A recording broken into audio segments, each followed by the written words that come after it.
Bien,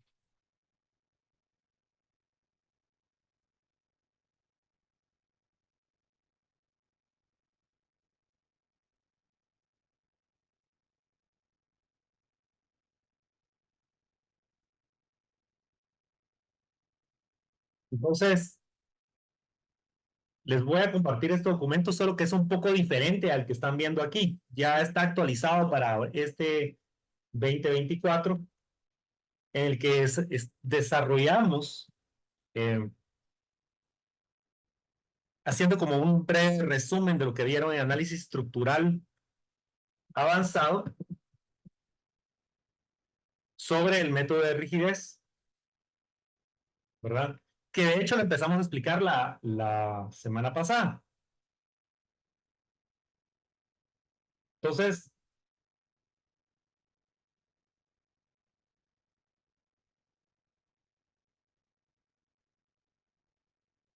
se los voy a compartir por WhatsApp en un momento. Pero lo que les quería explicar era esto,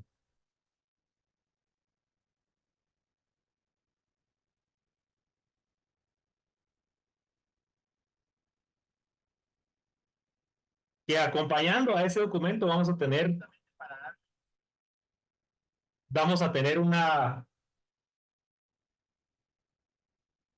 una serie de videos que explican ese documento, ¿verdad? Empezamos a hacerlo la semana pasada, ¿sí?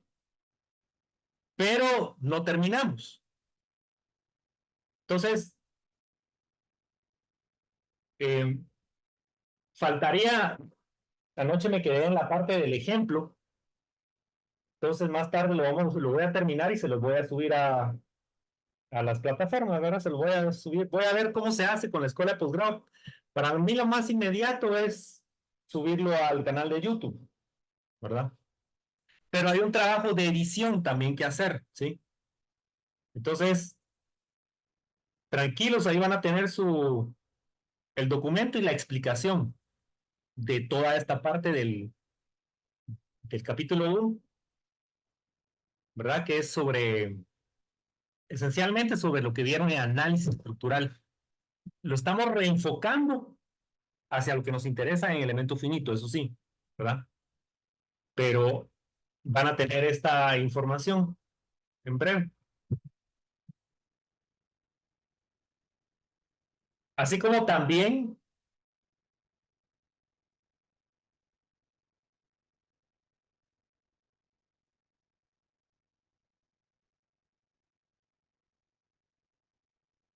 una presentación más extendida sobre MATLAB, ¿sí? La operación básica de MATLAB,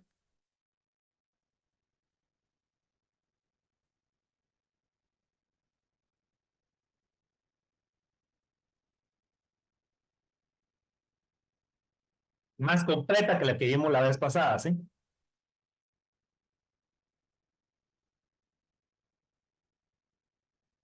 Y la idea es que, por supuesto, ustedes hagan esos mismos ejercicios. También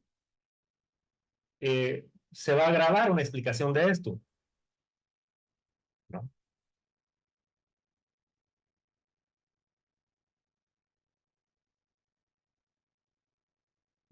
Y posteriormente una presentación sobre programación en MATLAB. Ahorita solo es fundamentos, ¿sí?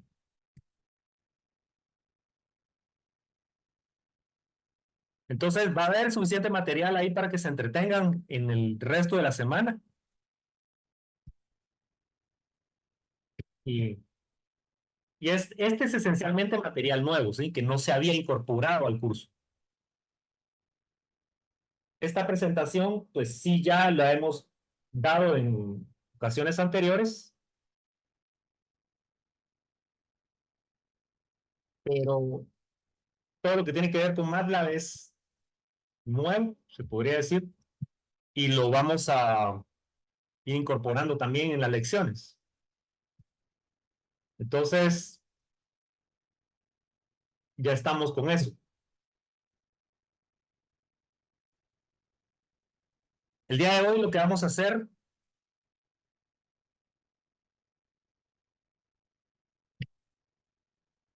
el día de hoy lo que vamos a hacer es ver el capítulo 2, en el cual ya nos adentramos más en la temática de elementos finitos, ¿sí?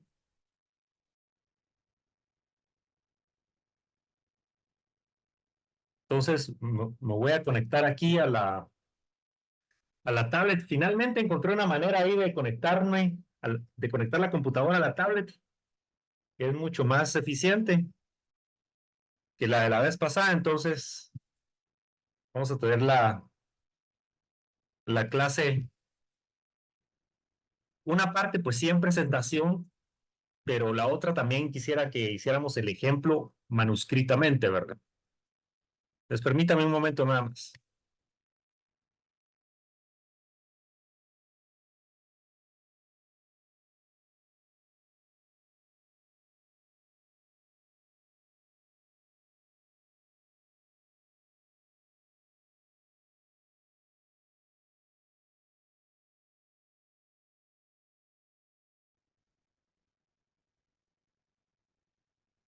Solo por si les llegara a servir, ¿verdad?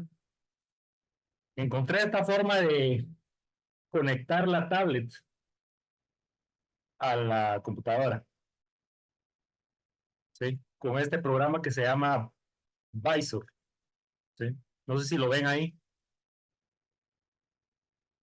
Sí, se Es mira. gratis, eh, no presenta problemas, así que a lo mejor les sirve. Gracias, ingeniero. Ok,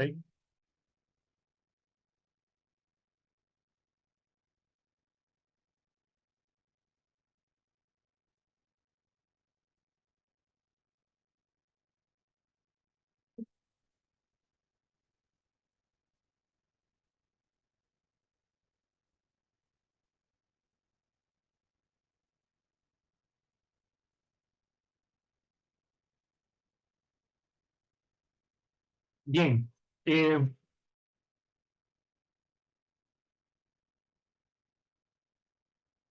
Tenemos que hablar ya sobre los elementos finitos eh, de una manera un tanto más tangible, ¿sí? Entonces, en este capítulo 2 hablamos ciertas generalidades de todo el tema y además nos metemos al asunto de la aproximación de funciones, pero eso no sin antes ver algunas cosas, o algunas generalidades sobre los elementos estructurales, primero, ¿sí?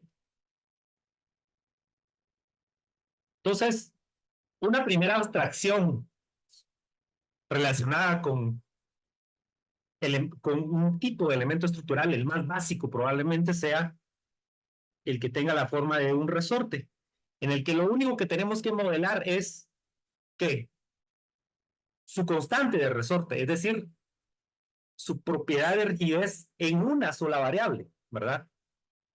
No sé si se recuerdan de cuando se vio eso desde los cursos de física, de hecho, se modelaba el resorte simplemente como una constante K que relacionaba, ¿verdad? La fuerza aplicada con el desplazamiento. Y en general era lineal esa relación, ¿verdad? Entonces, una primera forma de elemento estructural sería esa, un resorte, ¿verdad? Que están concebidos para resistir la deformación en un punto y en una dirección, ¿sí? Entonces, es un elemento unidimensional por naturaleza, o por definición más bien, pero también unidimensional en el sentido de que podemos estarnos refiriendo a resortes lineales en los que la dimensión de relevancia es traslacional o a resortes rotacionales en los que la dimensión de relevancia es rotacional, ¿verdad? por llamarle, qué sé yo, Z, ¿verdad? El ángulo. Entonces, son cosas que se vieron en los cursos primeros de la carrera de pregrado. Pero aquí los vamos a evocar porque nos van a ir sirviendo para ir aumentando y aumentando de nuestro nivel de abstracción para llegar a elementos que son más complejos y más complejos y más complejos hasta que ya podamos resolver cualquier tipo de problema. Pero vamos paso a paso, porque si no, de nada nos sirve esto. ¿Sí?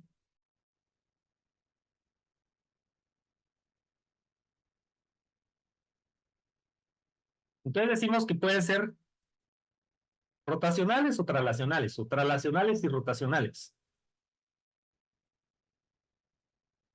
Ustedes pueden construir un resorte. Cualquiera lo puede construir. ¿Sí?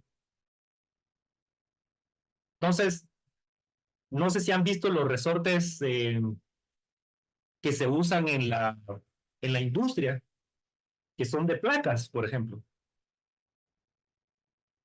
Una placa aquí, otra acá, otra acá, algo por el estilo, ¿no?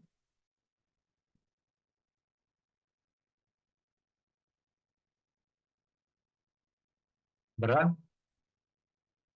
Esos serían los de placas interconectadas, ¿verdad?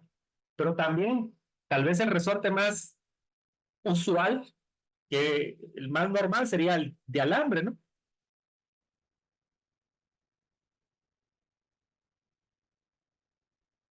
Entonces, la noción de resorte para nosotros es algo muy tangible, porque lo hemos visto en muchísimas aplicaciones. Y si nos vamos a un segundo nivel, digamos, por así ya un poco más elaborado elemento, serían las barras, ¿verdad? Entonces, una barra, o sea, ¿qué entendemos por una barra en el contexto de elementos finitos y también de análisis estructural? Pues ya lo dijimos la semana pasada. Es un elemento sólido que lo que, para el cual lo que va a ser relevante es su comportamiento en la dirección axial, ¿verdad?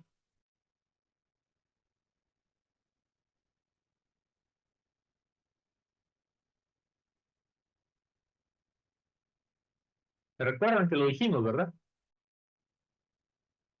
Y que de esta manera definíamos la deformación, ¿sí? Y lo que consideramos en una barra es que no va a tener flexión, que no va a ocurrir algo como esto, ¿sí? Eso no va a ocurrir en una barra.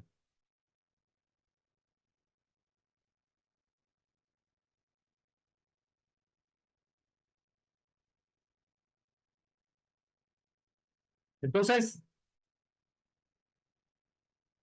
ya estamos con un elemento un tanto más complicado, ¿no? Porque, o sea, se parece al resorte en que lo relevante es también su desplazamiento en una dimensión, ¿verdad? Sin embargo, al ser integrado con otras barras, pues forma una armadura y entonces no necesariamente va a estar dispuesto de esta manera, sino a lo mejor la barra que vamos a tener va a ser algo como esto,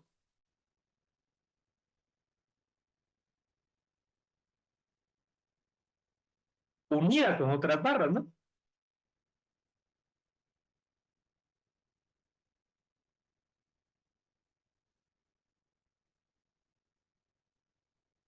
Pensemos en que esta es un segmento de una armadura, ¿verdad? Entonces lo que dijimos fue que si bien lo que nos interesa es su comportamiento axial en el sistema coordenado local, Ya cuando se integra con otras barras, cuando se conecta más bien con otras barras, conforma una armadura y entonces ya pasa a ser relevante también cuál va a ser su disposición final luego de la aplicación de las cargas, ¿verdad? Porque si una barra era así inicialmente,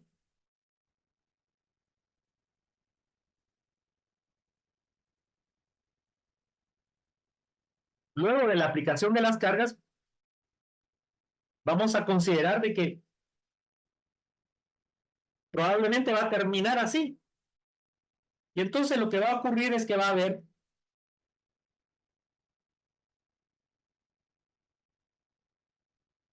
un desplazamiento en la dirección horizontal o dirección X, ¿verdad?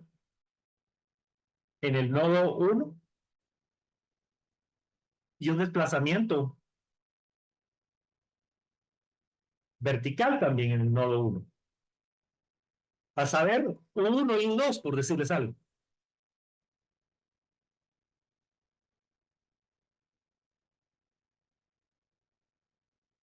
Y en el nodo 2, digamos, de esta barra, va a haber un desplazamiento en la dirección horizontal y uno en la dirección vertical. Perdón, un 4. ¿Sí? Entonces, si bien es un elemento cuyo comportamiento en el sistema coordenado local es unidimensional y solo una dimensión local nos interesa, ya integrado con otros elementos, ya pasa a ser relevante. El problema se convierte en un problema bidimensional o incluso podría ser tridimensional, ¿verdad? Si la armadura fuera en 3 dimensiones. Entonces, de las barras, ¿qué podemos decir? Son elementos estructurales rectos. Su sección transversal puede ser uniforme, ¿verdad? En cuyo caso les vamos a decir elementos prismáticos.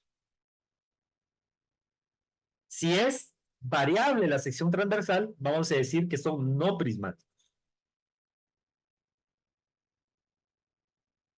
Y algo importante a tener en cuenta es que las dimensiones de la sección transversal son mucho menores que las de la longitud.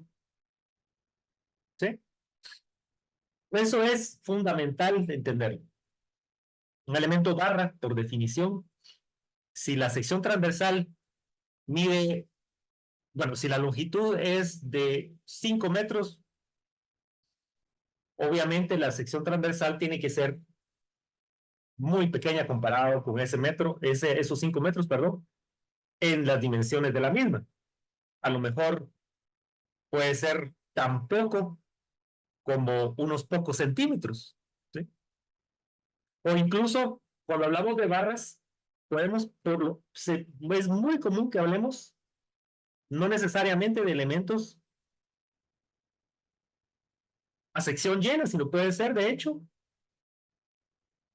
eh, huecos, por así decirlo, ¿verdad? Entonces, esto lo entendemos muy bien porque lo hemos visto también a lo largo de nuestra formación de pregrado y probablemente para los que tienen experiencia en la práctica, esto es de lo más común entenderlo, o verlo más bien. Entonces, lo que les decía, soportan cargas solamente en sus extremos, perdón.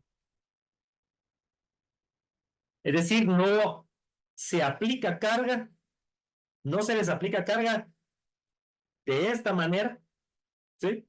Transversalmente.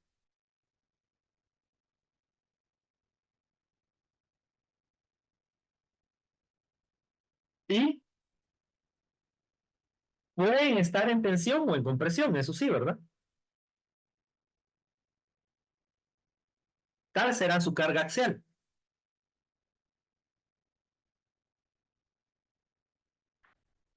Los extremos son libres de girar, por supuesto.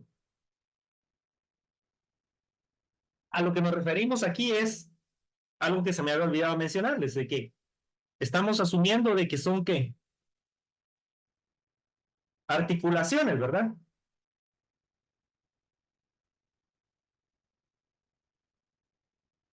En sus uniones con otras barras, una barra en su unión con otras barras está articulada. Es decir, no se generará momento. ¿Sí?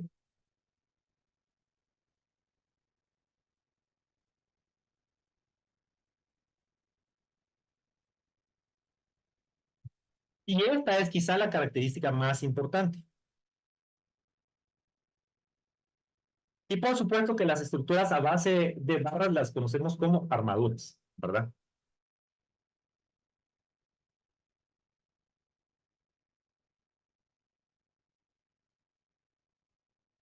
Entonces, estos son conceptos que ustedes ya vieron en sus cursos previos, pero aquí los tenemos que repasar de todos modos. Porque así es la ingeniería, de hecho. La ingeniería, bueno, como todo en la vida, es de repasar lo mismo y lo mismo y lo mismo una y otra vez, ¿sí? Y luego, a veces, a lo mejor cambiamos de contexto y encontramos otra aplicación a lo que ya vimos antes. Pero eso es hacer ingeniería, es estar revisando los mismos conceptos y poco a poco vamos agregando nuevos, ¿verdad?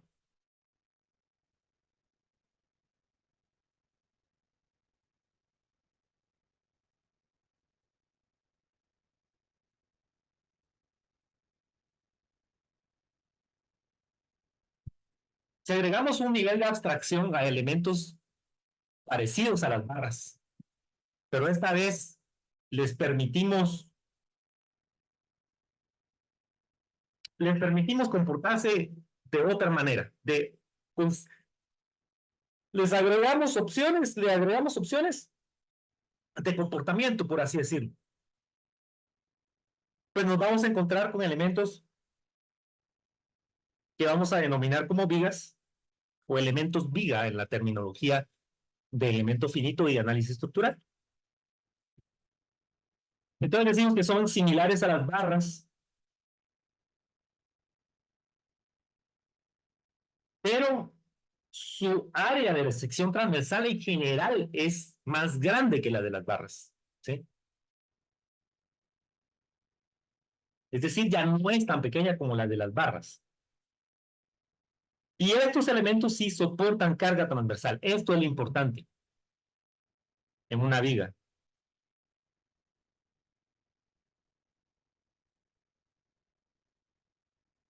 Y en general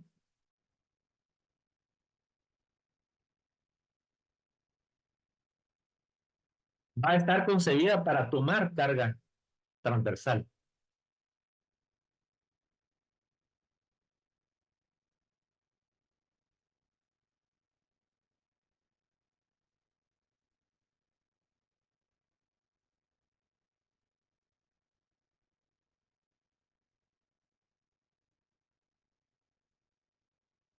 Y ahí decimos que los soportes tratan de evitar el giro del elemento, ¿verdad? Y el movimiento normal al eje longitudinal, ¿sí? Entonces, en general, las barras, perdón, las vigas, el comportamiento dominante es la flexión. Entonces, va a haber, a lo menos en una viga, ¿verdad? Eh,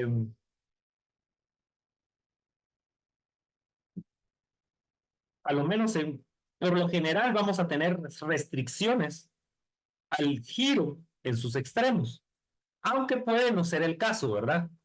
Desde una perspectiva teórica, las vigas bien pueden estar también articuladas y simplemente apoyadas en sus extremos, ¿sí? Pero en la práctica no es una aplicación muy común, el tener vigas simplemente apoyadas, puramente simplemente apoyadas, ¿verdad? Siempre hay alguna restricción al giro, aunque sea un poco, ¿sí? Y en la mayoría de las aplicaciones, las vigas están sometidas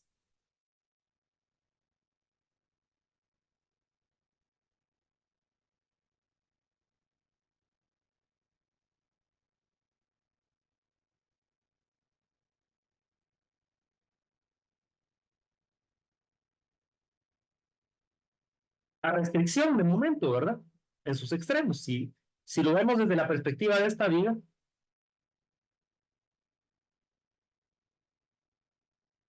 esta, ¿verdad? Pues aquí tendrá restricción al momento, ¿no? En virtud de que está empotrada con estas columnas. Entonces, ya eso de por sí implica que la flexión será el fenómeno dominante.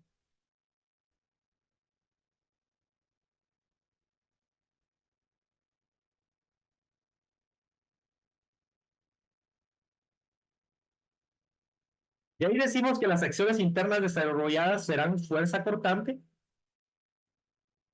y momento flexionante. Y la sección transversal es robusta en comparación con la de las barras, lo cual dijimos ya antes, por la necesidad de controlar la magnitud de las deflexiones. ¿Sí? Entonces no tiene sentido tener una viga con una baja rigidez a la flexión, comparativamente baja, digamos, porque en general lo que se desea en la mayoría de aplicaciones es que las vigas tomen carga transversal, pero lo hagan de tal forma que el usuario no perciba las deflexiones. ¿Sí? Porque el usuario se pone nervioso cuando mira una viga deflectada, que es la que viene y está cargando el piso pues, por el cual camina, en el cual realiza sus actividades. ¿Sí? Entonces, por eso, en general, tenemos vigas que van a tener un peralte relativamente grande, una sección con una dimensión vertical relativamente grande en comparación al menos con las barras.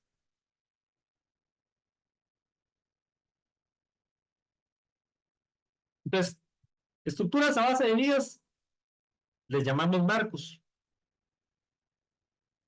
pero también pueden contener barras, ¿sí? Ojo, cuando hablamos de marcos, pues pueden ser arriostrados o no arriostrados, ¿verdad? Pueden contener barras, pero en general, ¿verdad? Vamos a tener la acción dominante en un marco va a ser, en los elementos o los componentes de un marco van a ser la flexión, ¿verdad? Y ya tenemos en los elementos de los marcos, en los componentes de los marcos, pues ya tenemos una collage de acciones internas, axial, cortantes, torsionantes, flexionantes. La flexión puede ser incluso en dos sentidos, ¿verdad? No necesariamente, no solo en un plano, sino también en el plano transversal. Aunque siempre tenderá a ocurrir la flexión en un plano dominante, que por lo general es aquel en el cual está definido el marco, más bien. Es decir, que si tenemos un marco como este, qué sé yo, tratando de dibujarlo en tres dimensiones, ¿verdad?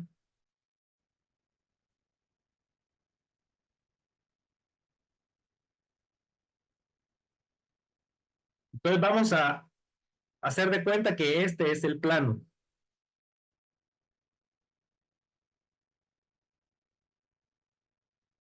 Este es el plano en el que está definido el marco, ¿verdad?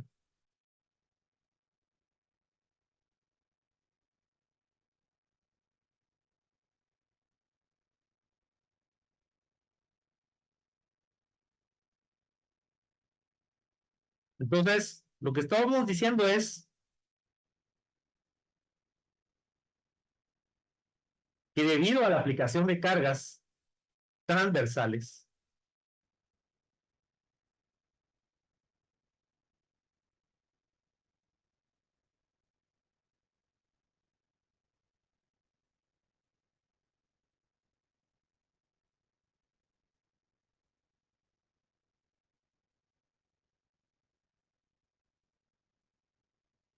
vamos a tener acciones internas de fuerza axial,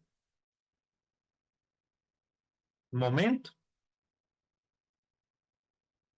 bueno, corte, ¿verdad? Para hacerlo en orden.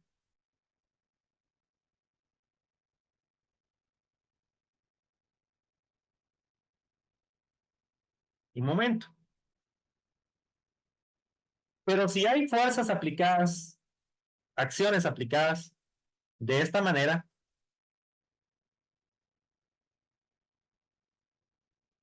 pues también tendríamos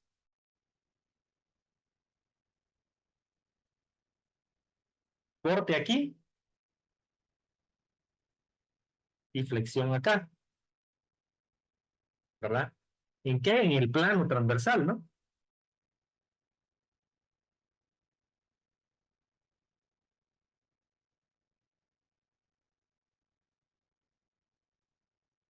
Por lo general en los marcos la acción que importa es dentro del plano, ¿verdad? Aunque puede ser importante fuera del plano también, dependiendo de la aplicación. Pero es importante entender que existe esa posibilidad de que un marco, si estamos hablando de un problema en 3 dimensiones, puede ser generalizada la ocurrencia de acciones en todos los sentidos al hacer un corte, ¿verdad?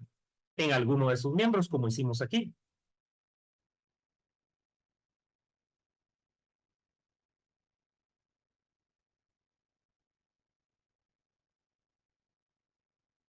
Entonces,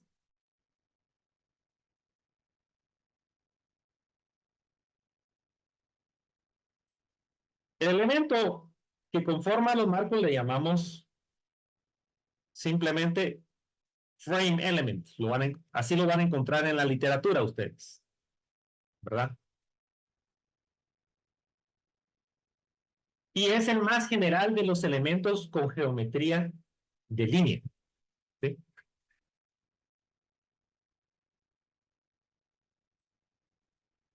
Cuando estamos modelando un problema que solamente involucra barras, por ejemplo, y sabemos que el comportamiento dominante es la acción axial,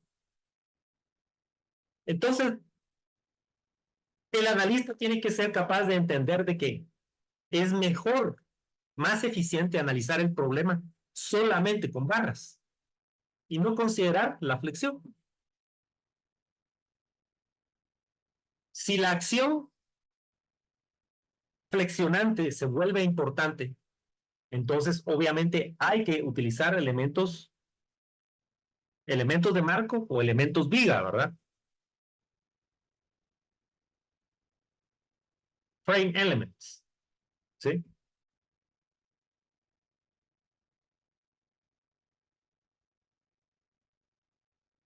Si ampliamos nuestra búsqueda de los elementos que pueden ser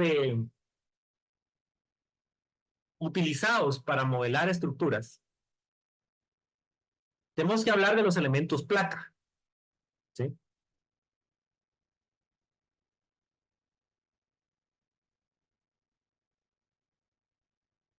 Que en general son superficies planas con su espesor T, ¿verdad? Mucho menor que sus dimensiones superficiales, ¿sí? Las cargas en un elemento placa serán normales a su superficie.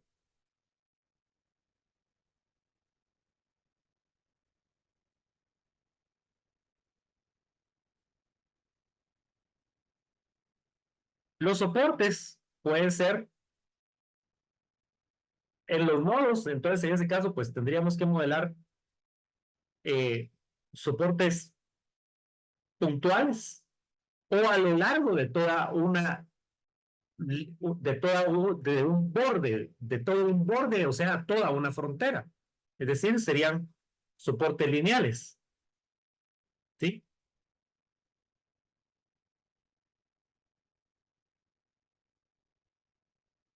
Y las fuerzas internas que tendrán lugar serán momentos, ¿verdad? De flexión y de torsión, así como fuerzas cortantes. En este caso estamos hablando de fuerzas cortantes fuera del plano, ¿sí?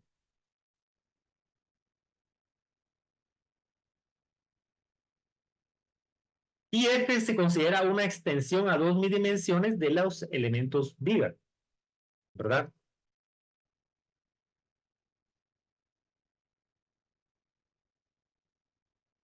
Un elemento que se le parece al elemento placa es el elemento de cascarón o cáscara, ¿verdad? Que en general son estructuras laminares con un espesor relativamente delgado y que utilizan formas geométricas tridimensionales curvas para activar sus fuerzas internas resistentes, ¿sí?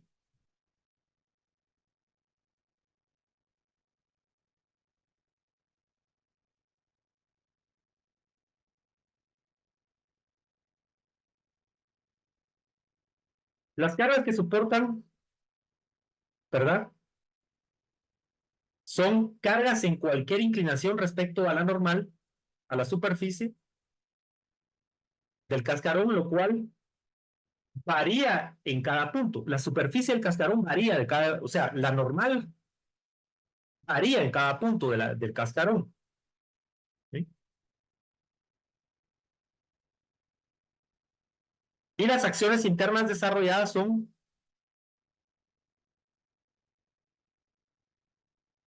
dos fuerzas normales, una fuerza de corte en el plano de la lámina, dos fuerzas de corte fuera del plano de la lámina, dos momentos flexionantes y un momento torsionante. Entonces, este sería como que el elemento bidimensional con más general, ¿no?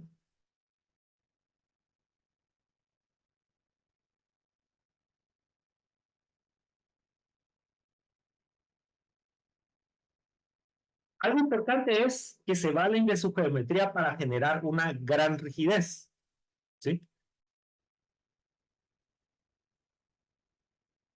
Y responden principalmente a lo que se conoce como la acción de membrana, la cual se refiere a las fuerzas axiales que se generan dentro de los elementos.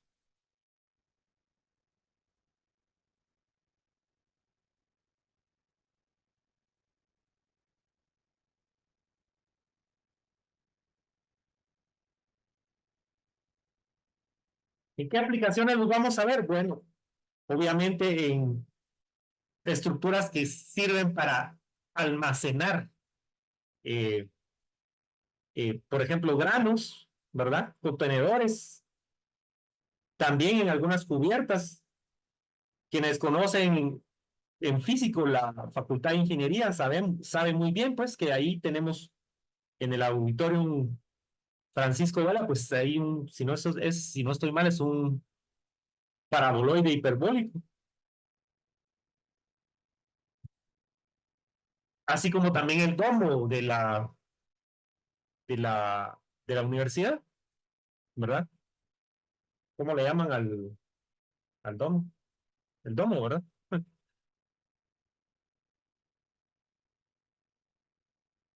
En aeronáutica son aplicados en fuselajes, obviamente, carrocerías, ¿verdad? En vehículos en general, en una gran variedad de artefactos para transportar personas o carga, ¿verdad? Entonces, carrocerías también. Entonces, vamos a ver, tratar de diagramar a qué se refiere esto de las acciones desarrolladas.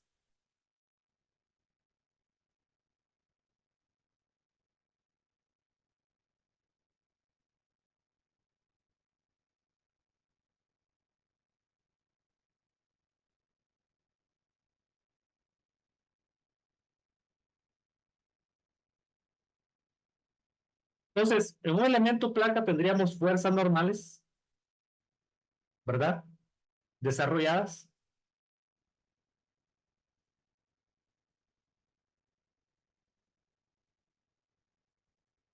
Vamos a ver.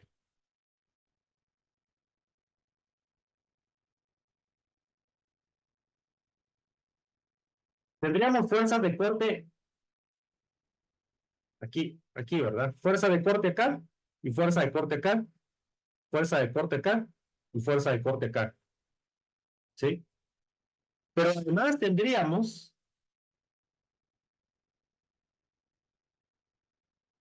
fuerzas de corte fuera del plano, dice, ¿verdad? Acá.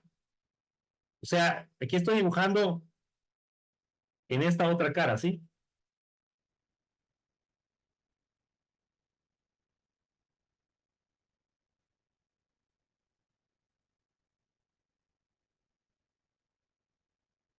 Y también habría fuerzas de corte en esta cara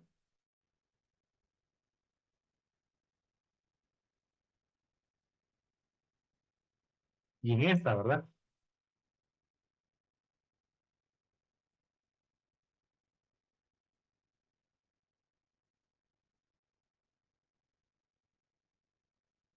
También tendríamos momentos flexionantes acá.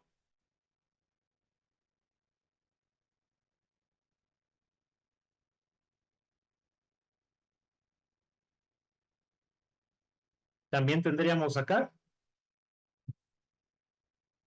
Y en la cara opuesta tendríamos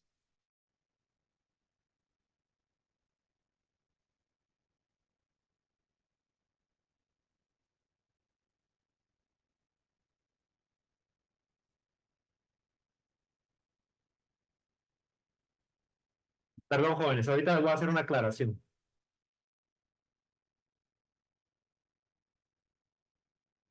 Vean, este sería momento flexionante, ¿sí? Y este también. Este que le dibujé acá es torsionante, ¿verdad? No sé si se ve. El otro momento flexionante sería este.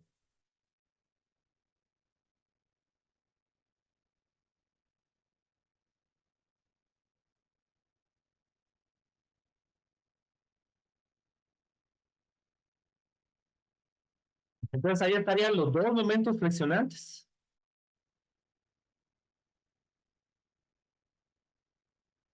y el momento torsionante. Se lo voy a marcar de esta forma. Los flexionantes ahí se los puse remarcados en rojo y en naranja sería el torsionante, ¿verdad?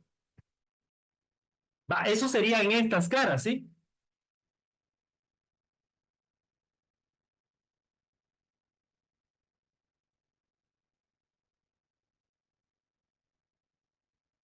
Pero en las otras dos caras opuestas tendríamos lo mismo en realidad. Tendríamos este momento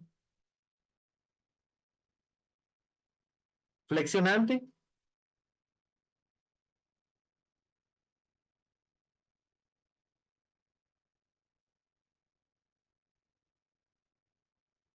tendríamos este otro momento flexionante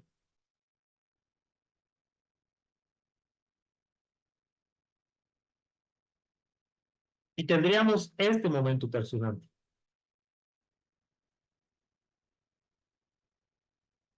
¿verdad?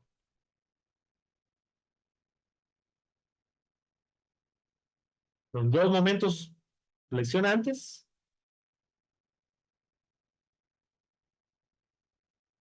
y los dos y el momento torsionante, ¿verdad?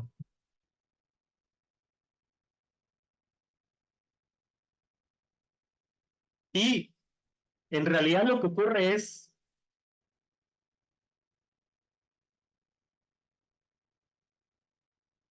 que la acción principal en una cáscara decíamos que es la acción de membrana, decíamos un rato atrás.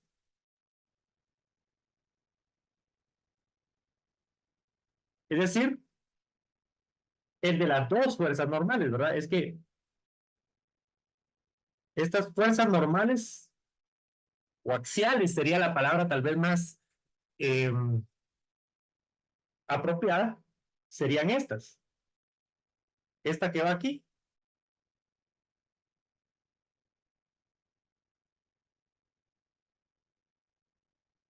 y su contraparte que la equilibra del otro lado, ¿verdad? Y lo mismo de este lado. Esta fuerza normal, que sería la misma que esta, ¿verdad? Esas serían las dos fuerzas normales, que son las acciones dominantes y por eso le decimos que es acción de membrana. Sin embargo, en una, bueno, depende de qué tipo de cascarón estemos hablando, ¿verdad? Pero en ingeniería civil, los cascarones de revolución por lo general están en compresión, ¿verdad? O sea, no les digo que sea todo el caso, pero la gran mayoría del tiempo vamos a encontrarnos con cascarones que manejan fuerzas axiales de compresión. Y algunas aplicaciones pueden ser, sí, Sender. Perdón, ingeniero, ¿y perpendicular al plano Es de que la perpendicular placa? al plano lo que tenemos son las fuerzas de corte, es lo que les iba a explicar ahorita. Ah, ok, perdón, gracias. Sí, no, gracias por la observación. Ahorita les voy a explicar eso.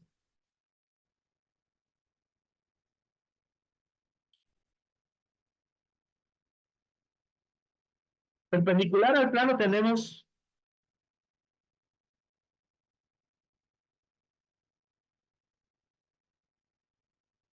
la fuerza de corte, dos, ¿verdad?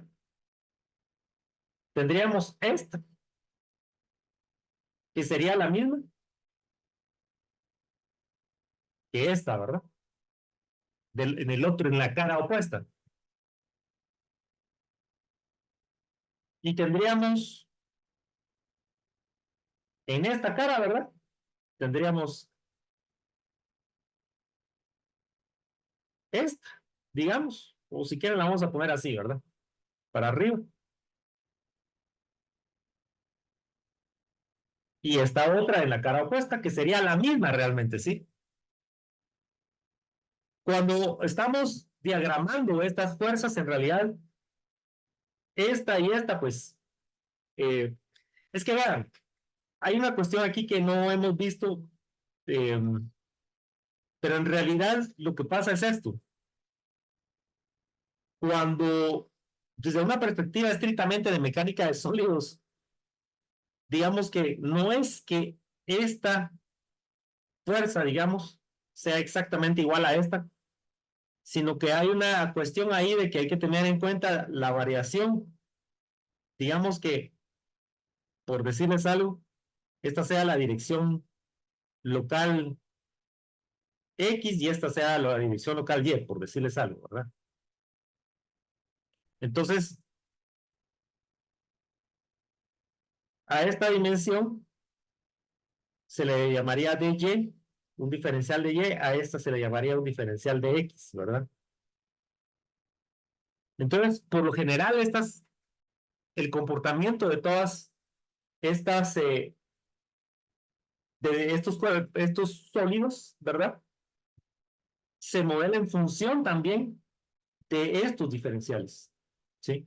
Y en función de estos diferenciales se encuentra la diferencia, por ejemplo, entre esta fuerza normal, de corte normal, ¿verdad? y esta otra, ¿sí? Entonces, ahorita tal vez no les voy a decir exactamente a qué sería igual, pero digamos que esta fuera F, por decirles algo, esta fuera, bueno, y si este fuera el plano normal Z, digamos, ¿verdad?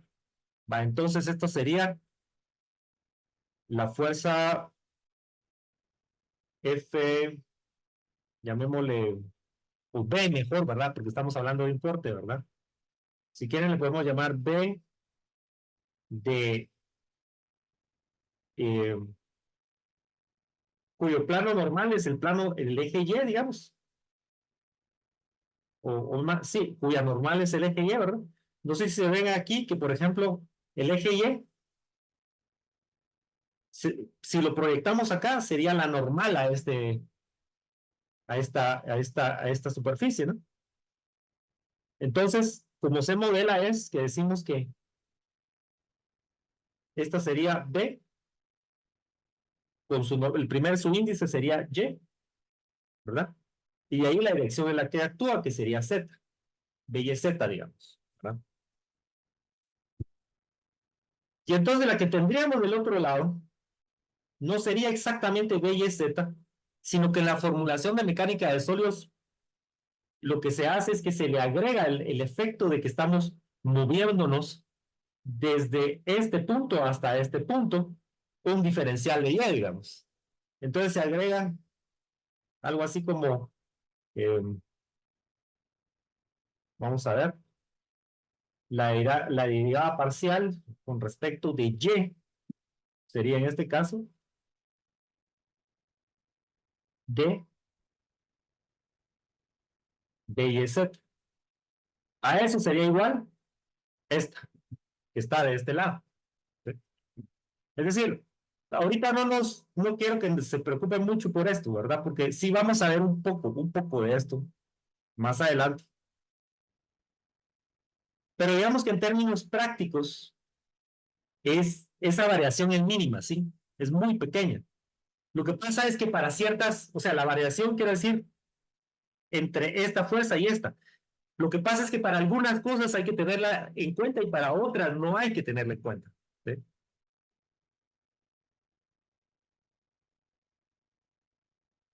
Entonces, estas serían Eh, las fuerzas normales, ¿verdad? Ingeniero, esa derivada parcial, esa razón de cambio, tendría luego que multiplicarla por el diferencial de Y, ¿verdad? Pero me faltó el diferencial de 10, sí. Vamos a, Ok, si quieres, ok. terminémoslo, ¿verdad? Sí, porque si no, no quedan las dimensionales, sí. Sería, vamos a ver.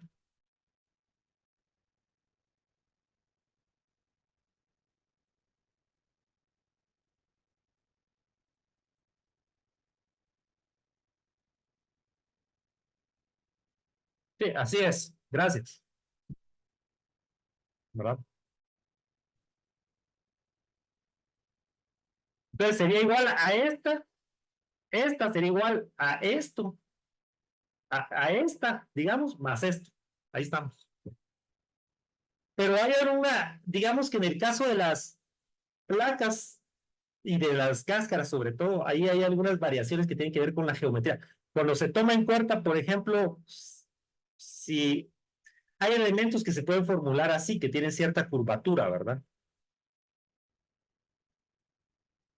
Entonces, en ese caso,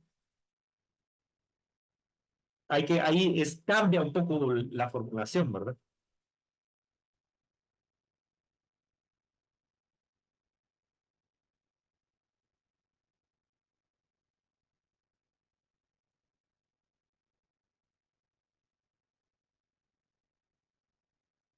Entonces, esos serían los cascarones, digamos. Ah, bueno, pero creo que nos faltaba todavía ver otras secciones, ¿verdad? Creo que nos falta sí, la de cortante en el plano de la lámina, ¿verdad? Es decir, esa sería esta que vamos a dibujar ahorita.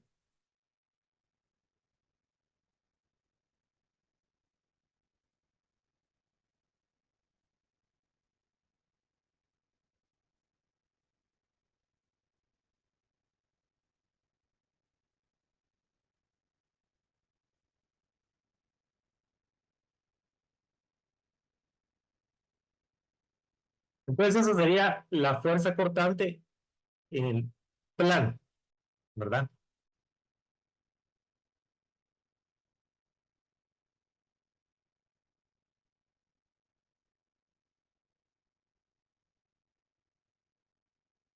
Bueno, vamos a ver.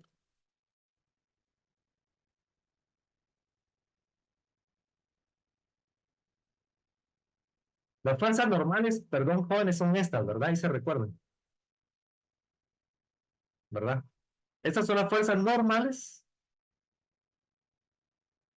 y realmente las fuerzas de corte son estas, ¿verdad? Las que les dije hace un momento. Esta, esta, esta y esta, ¿verdad? Que serían las fuerzas de corte fuera del plano, ¿sí?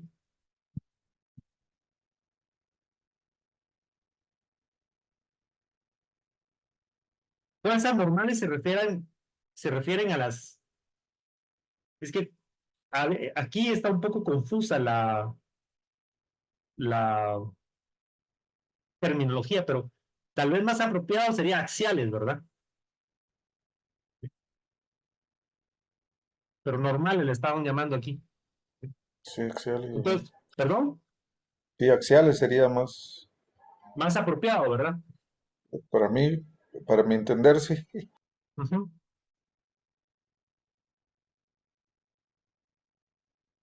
Bueno, este es tomado de literatura desarrollada en México, ¿verdad? Sí. Ellos tienen algunas palabras diferentes para algunas cosas, pero eso sería entonces fuerzas axiales o normales, como quieran llamar. Ahora, y los momentos, pues los vimos hace un rato, hace un momento, valga la redundancia o la contradicción.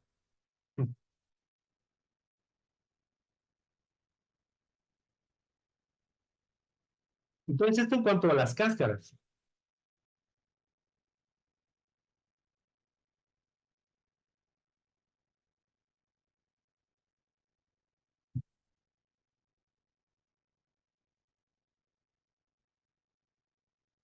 Ahora, si hablamos de sólidos tridimensionales, pues ya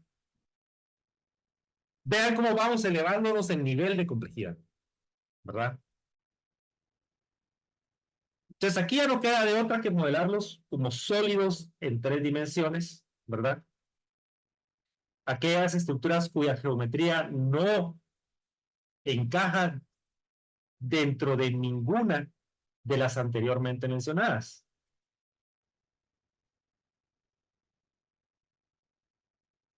Si sí encaja la estructura, si sí encaja la estructura a ser modelada, ya sea como elemento barra, viga, placa o cáscara, entonces como tal debe modelarse. ¿Por qué? Porque la idea es buscar resolver el problema de la manera más sencilla posible, analizando la menor cantidad de datos posible, ¿sí?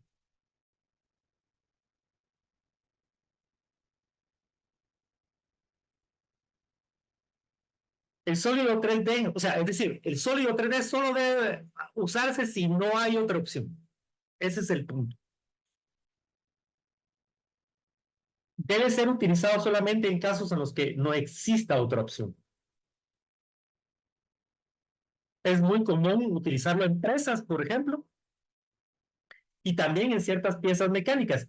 Pero algunas piezas mecánicas, tal vez esto está fuera del ámbito de la mayoría aquí, que son ingenieros civiles, pero la mayoría de piezas mecánicas, la realidad es que se pueden modelar con elementos bidimensionales, ¿sí? O una gran mayoría. Algunas, pues no, ¿verdad? Y sí hay que hacer un modelado tridimensional. Entonces, casos especiales de sólidos en 3 dimensiones que pueden modelarse en base a elementos bidimensionales,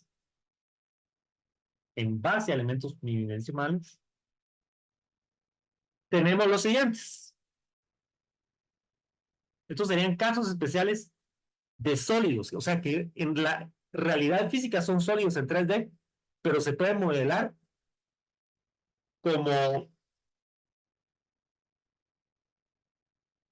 problemas en 2 dimensiones. Entonces sería algo que ya les mencioné antes, elementos en estado de esfuerzo plano, en los que el espesor es también mucho menor que todas las demás dimensiones dentro del plano, ¿sí?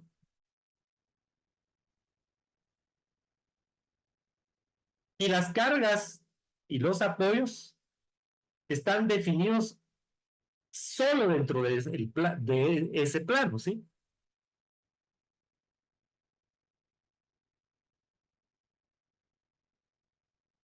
Entonces, por ejemplo, tal vez el caso más claro de esto, pues sería el de un muro, ¿verdad? A lo mejor como el que estábamos modelando el otro día.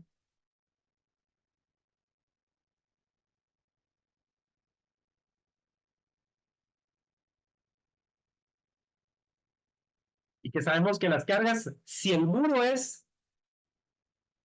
no es alto, digamos, no es un muro alto y esto dicho muy entre comillas, ¿verdad? Pues podemos modelarlo como un problema de esfuerzo plano,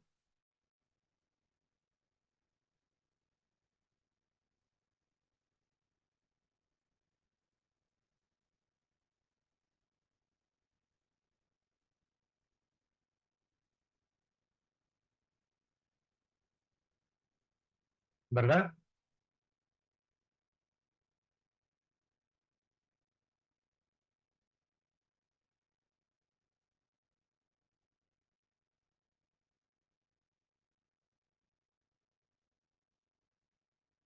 Por aquí para simular un poco la malla de elementos finitos, ¿verdad?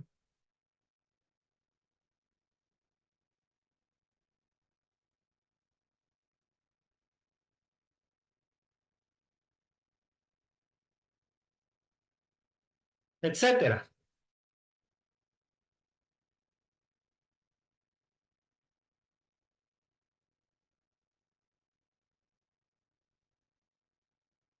Entonces, ¿qué ocurriría en un problema como este? Bueno, tenemos que el espesor del muro, digamos que es un muro, es bastante menor que todas las demás dimensiones, ¿verdad?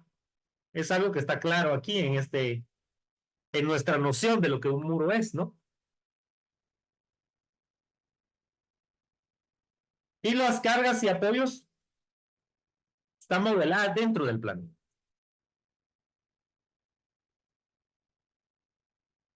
No sería apropiado modelar un muro que es esbelto como un problema de esfuerzo plano, porque entonces para, para un muro esbelto se vuelve importante el fenómeno de la flexión fuera del plano, ¿verdad? Es decir, si tenemos un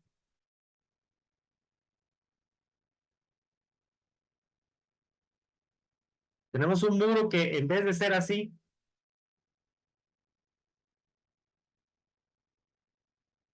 es algo como esto, tratando de dibujarlo en 3 dimensiones,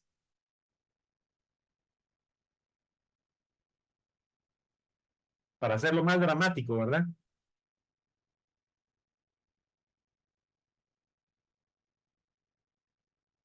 Y a lo mejor es un muro de doble altura, ¿verdad? Y aquí, qué sé yo,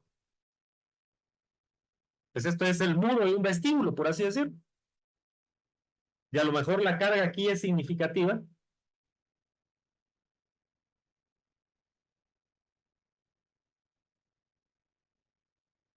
Entonces el muro va a tender a que su acción fuera del plano sea importante, ¿verdad? Entonces ahí no sería apropiado modelarlo como un elemento de esfuerzo plano. No en este caso. Perdón, ingeniero, Habría que ver si se utiliza un elemento tipo cáscara, ¿verdad? perdón, ingeniero, ¿Eh? pero sí se puede, digamos, se podría llegar a determinar hasta qué punto flexiona, carga máxima,